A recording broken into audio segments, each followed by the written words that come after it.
Добро утро, добро ни дојде во студиото. Добро утро, ви благодарам за поканата. Чест ми е што сум гостин во Македонската радиотелевизија. Прв пат ми е.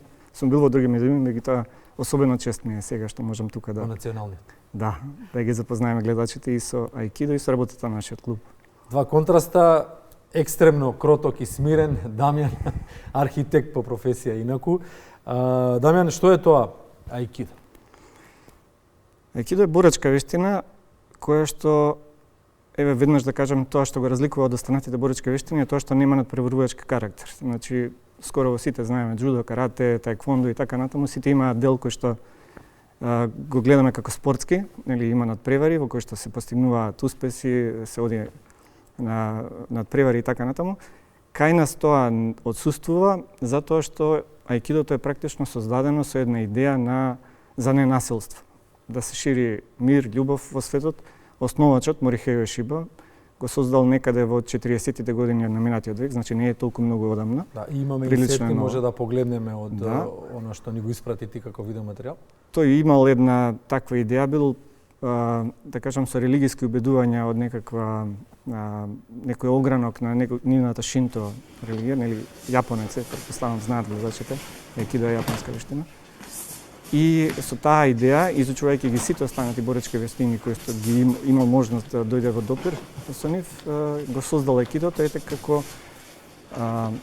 систем во кој што се учи се за борбата, меѓутоа целта е на крајот, ако е можно, да не се повреди напаѓачот. Пацифизам. Да. Ако може така да се каже. Не одат еден со друг овие два термина, меѓутоа ете... Тоа е се контрадикторно, меѓутоа во практиката тоа се покажува како особено корисно за оние кои што се занимаваат, затоа што изучувајќи стратегијата за борба, имаат можност, нели, низ практиката без да влезат во некаков конфликт. Тоа е уствари идејата, да се избегне конфликтот, да се запознаат со сите оние елементи кои што борбата ја чинат корисна за сите останати аспекти на животот. Го спомена вистински или она холивудски сервираното аикидо, дека семокни се оние кои што го практикуваат? Да, Стивен Сегал се поврзува со аикидото најчесто, особено за генерациите како што сме ние, помладите не знам колку го знаат. Тоа беше многу добра реклама за аикидо, иако тоа што го прикажува на филмовите е повеќе насилство. Меѓутоа тој без разлика на тоа бил вистински мајстор по аикидо, дури и е првиот белец кој што во Јапонија имал право да отвори своја школа, што не е мало достигнување. Како е кај нас аикидото? Клубот хембо постои 2 децении? Да, славевме 20 годишнина пред веќе месец дена, имавме еден голем семинар. Основан е во 2005 година, во 2006 стана основоположник и на Македонската аикидо федерација. Таа е една од трите кои што ги имаме сега во Македонија, кои што се поврзани некако со Светскиот центар за аикидото. Можам да кажам дека ако беше надпреварувачки клубот, секако ќе речевме дека сме најтрофени. За жал немаме надпревари, па не освојуваме никакви награди. Меѓутоа сме најприсутни и на светско ниво и дома кај нас се разбира, значи најмногу членови имаме во моментов, што вака годи да го кажам тоа, меѓутоа пак од друга страна за жал што другите клубови не се така бројни за да можеме да збориме дека аикидото има подем во земјава. Се надеваме дека во иднина ќе биде така.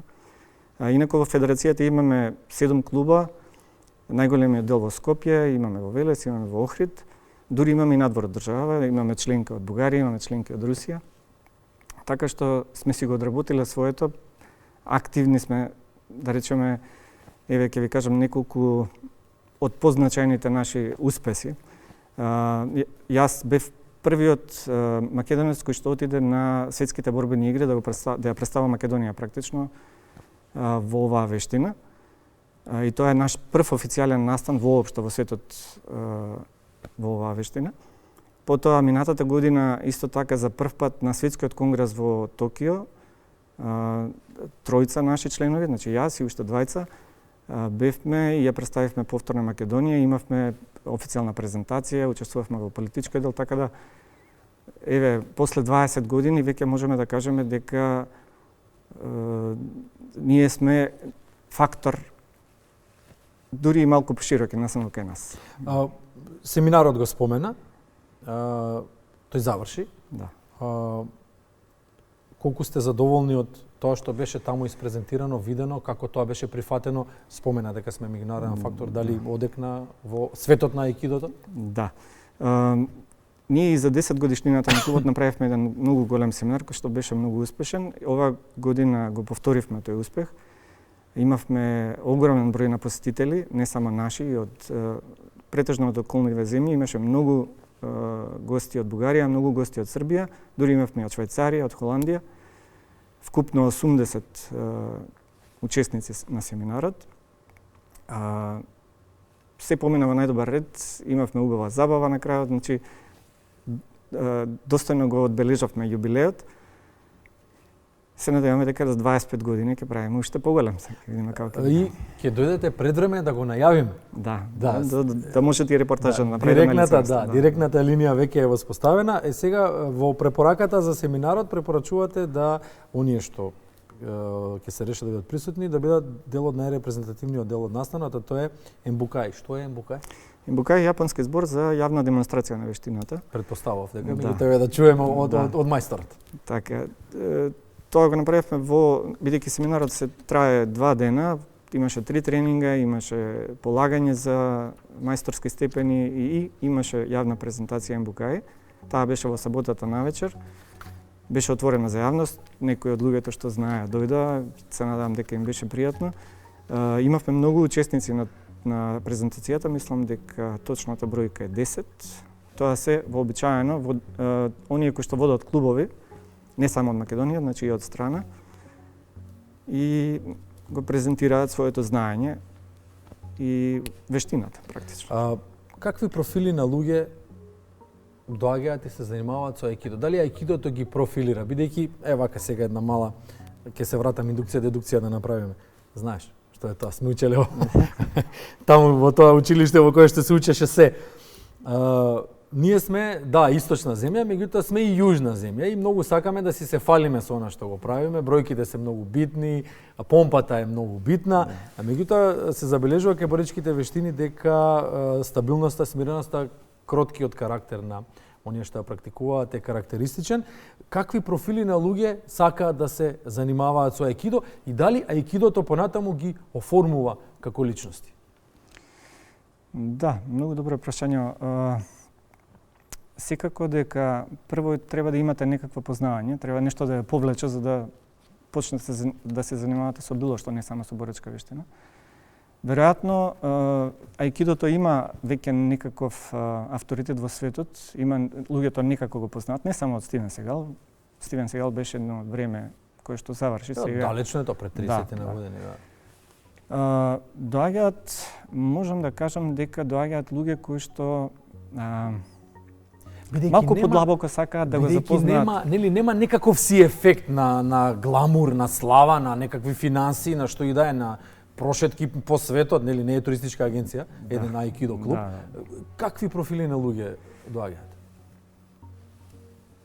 Јас го насочив сега одговорот кон тоа да кажам дека доаѓаат луѓе кои што не се толку заинтересирани да постигнуваат резултати, да влезат во ринг и да бидат први.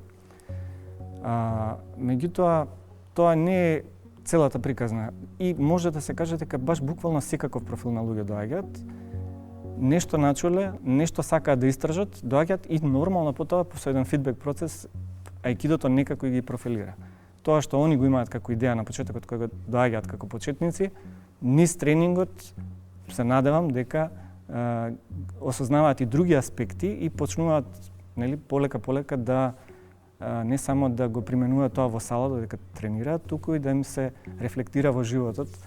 А тоа се, веројатно, најпознатите придобивки кои што можеме да ги кажеме како ефекти од аикидото, тоа е барањето на хармонијата. Тоест да се излезе од било каква конфликтна состојба во секој момент. Ти на почетокот рече дека сум смирен, не знам дали мене аикидото ме профилирало да бидам смирен и да ги барам оние патишта кои што водат настрана од конфликтот. или јас сум таква личност, па аикидото ми било погодно. Си го нашол својот пат или да. едно од тие две Едно од тие две, така. Да. Добро, нема трето полувреме во аикидото. Ќе видиш ти понатпревар. Тоа го нема, нели? Во аикидото завршува оно што завршува презентацијата и тоа е тоа. Дамјан Цингарски, аикидо клуб Хембо, 20 години постоење. Еден семинар кој што 5 и 6 беше април. 5 и 6 април се одржа, да, не стеков на месецов, ќе имаме уште активности кои што се однесуваат на, ќе бидат под мотото на јубилеот, ќе каниме учители од други боречки вештини да ги споделат своите знаења кај нас во клубот. И кон крајот на годината повторно ќе имаме уште еден семинар кој што ќе биде помало од овој беше нели главниот, меѓутоа да, постојано сме активни, одиме на семинари, ни доаѓаат гости и така. Да, и сигурно ќе ви оди во прилог оној спортски центар кој што е најавен во Бутел, бидејќи се традициони центарот на клубот претпоставуваме таму. Со душа го чекаме. Тоа ќе биде првиот, нели како што кажа градоначалникот, и на Македонија насушно и треба еден таков центар, бидејќи еве сите земји што сум ги посетил имаат прилично сериозна посветеност во тој дел, имаат центри за боречки вештини кои што се стварно за пофалба. Ред е и Македонија да добија таков. Имате среќа што сте во таа општина, барем според она досега кажаното од денеска, ќе видиме што ќе покаже резултатот. Дамјан, ти благодариме за учеството, ти посакуваме и понатаму да го шириш ова движење во боречките вештини. Ако можеш да искулираш што повеќе македонци, ќе ти бидеме благодарни. Значи што посмирени да бидеме ако е можно во иднина. Ти благодариме уште еднаш. Благодарам на вас.